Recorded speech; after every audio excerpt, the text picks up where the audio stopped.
آپ صلی اللہ علیہ وسلم کی جب شادی ہوئی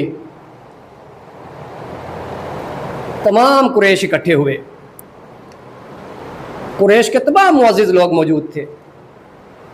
حضرت ابو طالب نے نکاح کے لیے جب خطبہ ارشاد فرمایا تو اللہ تبارک و تعالیٰ کی حمد و ثنا بیان کی اور اپنے آباء و اجداد میں سے دو کا خاص طور پہ ذکر کیا. کہا کہ اللہ تعالیٰ کا لاکھ لاکھ شکر ہے جس نے ہمیں حضرت ابراہیم علیہ السلام اور حضرت اسماعیل علیہ السلام کی اولاد میں پیدا کیا اور پھر ماد کی نسل سے پیدا کیا اور مضر کی اصل سے پیدا کیا. تو یہ اپنے دو خاص آباء و اجداد کے نام لیے, ماد بن عدنان اور مضر کا نام لیا. یہ ماد جو ہے وہ بخت نصر یعنی جسے نبوکت نظر کہتے ہیں, جس نے یروشلم کو تباہ کیا تھا, اس دور سے تعلق رکھتے ہیں ماد بن عدنان.